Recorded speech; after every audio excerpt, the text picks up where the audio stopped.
Hello everyone, I am S.S. Arora, PGD Physics Kendriya Vidyalaya Bad Matra.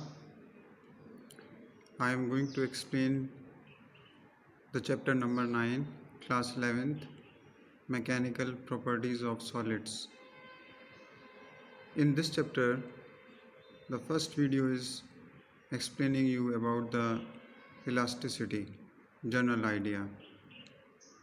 The general idea is, the very first thing is deforming force. So whenever we apply force on any body, it changes the configuration of the body, it changes the shape of the body, and the force is called as the deforming force. Now the point number 2 is elasticity. What is elasticity? Elasticity is the property of body by virtue of which the body regains its shape, its original configuration, we can say. The third point is elastic limit. So what is elastic limit? The body has an upper limit up to which it can regain its original configuration, that is known as elastic limit. The upper limit of the deforming forces, that is known as elastic limit. The next point is perfectly elastic bodies. Here I would like to give you the example of perfectly elastic bodies like quartz, like you have also heard of phosphor bronze. These are the perfectly elastic bodies. They immediately regain their original configuration without any delay on removal of the deforming forces. The next is perfectly plastic body, like for example paraffin wax. These are perfectly plastic bodies. I hope these simple points are clear to you. Now we go to the stress. Stress is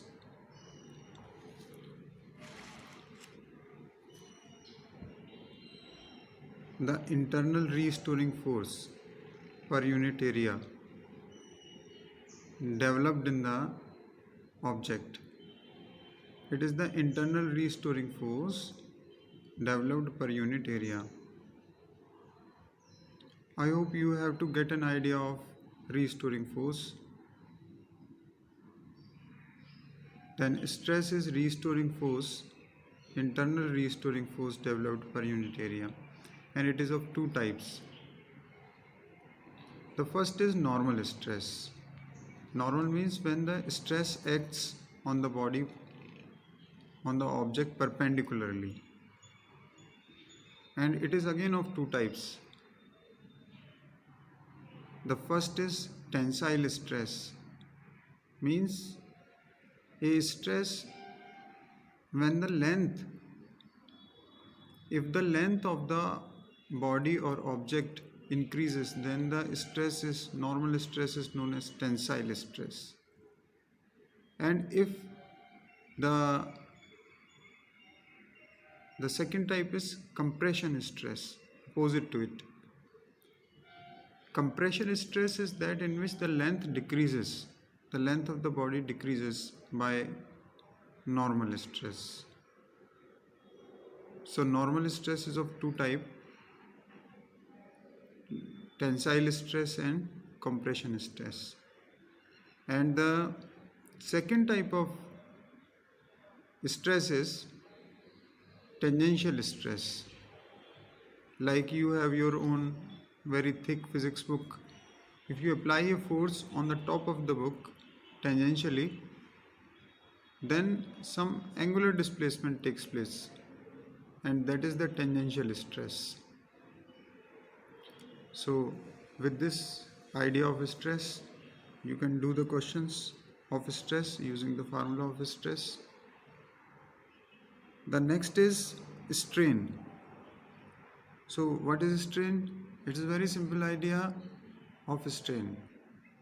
Always remember that the fractional change in the configuration of the body to the original configuration is known as strain.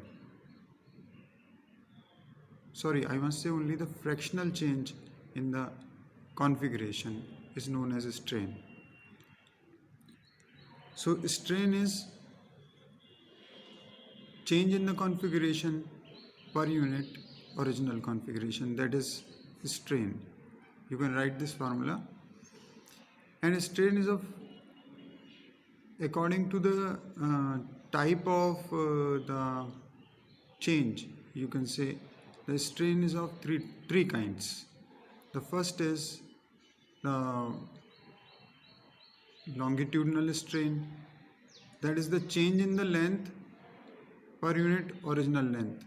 So that means if we take a wire and we apply the stress, change in the length is produced. So change in length per unit original length is longitudinal strain. The second type of strain is volumetric strain, change in volume per unit original volume. And the third type of strain is the shearing strain, the change in the, that is the angular displacement. Like I had given you the example of your physics book, if you apply the force tangentially, then that is some angular displacement takes place, that is the angle from the base, from the perpendicular line, that is the tangential strain.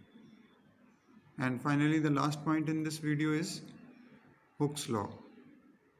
So Hooke's law, given by Hooke's, it defines that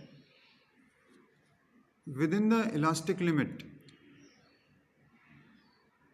we do not have to go beyond the elastic limit. First thing, within the elastic limit, the body completely regains its original configuration. So stress is directly proportional to strain. Within the limit of elasticity, stress is directly proportional to strain, and that is Hooke's law. So it defines the modulus of elasticity also. So the modulus of elasticity is stress upon strain. Finally, thank you one and all. In the next video, I will explain you the modulus of elasticities. Thank you.